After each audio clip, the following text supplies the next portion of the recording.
अभी के वक्त में ऐसी बहुत सारी न्यूज़, ऐसे बहुत सारे ट्विस्ट ट्रेंड में चल रहे हैं कि यूपीआई अब से फ्री नहीं रहा। यूपीआई पे अगर आप 2000 से ज़्यादा की ट्रांजैक्शन करते हैं तो आपको 1.1% तक के चार्जेस देने पड़ेंगे।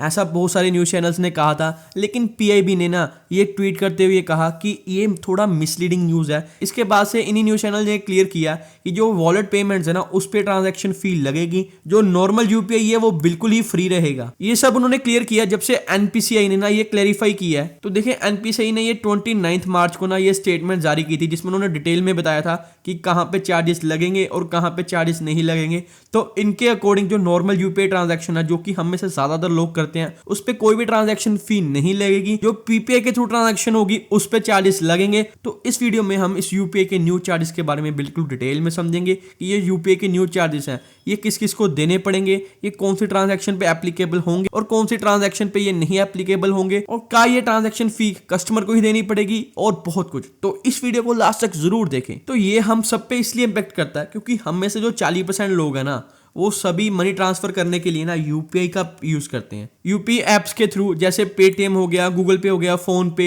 अमेजोन पे, ऐसी बहुत सारी एप्स का हम यूज करते हैं जो कि अब तक बिल्कुल फ्री थी। मतलब जितनी भी इनकी लिमिट है, जैसे 50,000, 1,00,000, 20,000, जितनी भी हम इनके थ्रू पेमेंट्स करेंगे, ट्रांजेक्शन करेंगे, उस पर कोई भी चार्जेस नहीं लगते थे। लेकिन 1 अप्रैल से 2000 के ऊपर की जो ट्रांजेक्शन होगी ना, उस पर 1.1% की जो ट्रांजेक्शन फी लगेगी, और जो 2000 के नीचे की ट्रांजेक्शन होगी उस पर कोई फी नहीं लगेगी। लेकिन एनपीसीआई ने, national payment corporation of India ने यहां पे ये बिल्कुल क्लियर कर दिया कि जो 1.1% के चार्जेस होंगे ना, वो जो direct bank to bank UPI payments होंगी उस पे नहीं लगेंगे। Direct bank to bank UPI payments कैसे? जैसे मान लो आपने किसी दुकानदार को, ये दुकानदार है, आपने इसको पेमेंट करनी है यूपीआई के थ्रू, तो आप क्या करेंगे? हम में से जो ज्यादातर लोग हैं ना, वो सीधा बैंक में से यूपीआई को लिंक करके रखते हैं और यहाँ पे सीधा इसको बैंक के थ्रू इसको पेमेंट करेंगे इसके यूपीआई में, और ये यहाँ पे ट्रांजैक्शन हो जाएगी। तो इस पर कोई भी चार्जेस नहीं लगेंगे। जो इंटरचेंज चार्जेस लगेंगे ना, वो लगेंगे पीपीआई में। पीपीआई क्या है? Prepaid payment instrument. इसका जो सबसे अच्छा एग्जांपल है ना,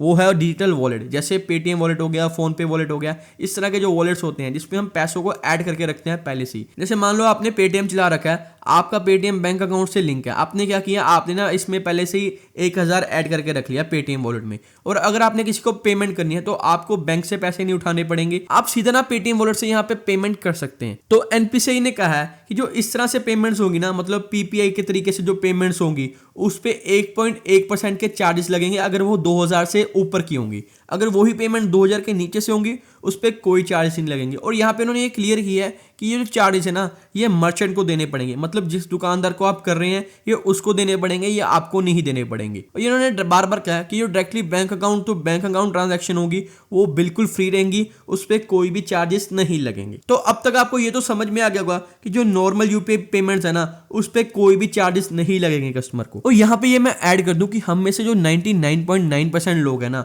वो अक्सर जो यूपीआई की ट्रांजैक्शन करते हैं वो सीधा बैंक से लिंक करते हैं, मतलब सीधा बैंक के थ्रू वो यूपीआई पेमेंट करते हैं। तो हम में से जो ज़्यादातर लोग हैं उनको इस ट्रांजैक्शन की जो फीस है उसको नहीं देना पड़ेगा।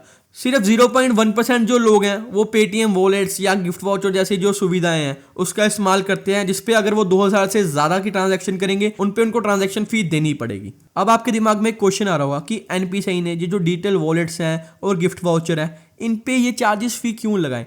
तो देखिए, मेरे हिसाब से ना इन्होंने इसलिए लगाए होंगे क्योंकि जो इनमें हम पेमेंट ऐड करके रखते हैं, जैसे हमने पेटीएम वॉलेट में 2000 रुपये ऐड करके रख दिए, तो वो तो पेटीएम उसको यूज़ कर सकते हैं ना, तो वो पेटीएम के हुए, ठीक है, वो हमारे बैंक के पास तो नहीं है। तो इस वजह से उसका जो फायदा है वो पेटीएम उठा रहा है। तो इसको कम करने के लिए उन्होंने यहाँ पे ऐसे चार्जेस लगाए हैं जिसकी वजह से जो लोग हैं वो इस तरह की जो डिजिटल वॉलेट है उसका कम इस्तेमाल करें। और यहाँ पे ये मैं ये भी ऐड कर दूं कि यहाँ पे ये कहा जा रहा है कि ये जो ट्रांजैक्शन फी है ये कस्टमर को नहीं देनी पड़ेगी, ये तो सीधा मर्चेंट के ऊपर लग रही है। तो देखिए, कान चाहे आप सीधा पकड़ लें चाहे आप ऊपर से हाथ घुमा के पकड़ लें, पकड़ा तो कान ही जाएगा, और यहाँ पे भी पकड़ा तो कस्टमर ही जाएगा। क्योंकि जैसे आपको पता है कि अगर हम क्रेडिट कार्ड में स्वाइप कराने जाते हैं ना, तो मर्चेंट क्या बोलता है कि देखो भी आपको इतने परसेंट, आपको 2.5% या आपको इतने परसेंट चार्जेस लगेंगे तभी मैं क्रेडिट कार्ड को स्वाइप करूंगा, वरना आप मुझको कैश दे दें। तो होता क्या है, जो मर्चेंट के ऊपर वो चार्जेस लगते हैं तो मर्चेंट वो कस्टमर से ही लेता है। तो यहाँ पे भी जो मर्चेंट के ऊपर चार्जेस लगेंगे ना, वो हमारे कस्टमर से ही वसूल करेगा, मतलब वो हमसे ही वसूल करेगा। तो कुल मिला के ये जो चार्जेस हैं वो यहाँ पे कस्टमर को ही पे करने पड़ेंगे। लेकिन ज्यादा चिंता करने की जरूरत नहीं है, क्योंकि जैसे मैं आपको बता चुका हूँ कि पीपीआई मेथड के थ्रू जो पेमेंट्स होती है ना वो सिर्फ 0.1% तक होती हैं। मतलब 99.9% जो लोग हैं ना वो सीधा बैंक अकाउंट से बैंक अकाउंट में ही ट्रांजैक्शन करते हैं। तो इस वजह से हम में से ज्यादातर लोगों पे ये ट्रांजैक्शन फी नहीं लगेगी, और जिन पे एप्लीकेबल होगी ना वो भी अपनी इस आदत को चेंज कर लेंगे।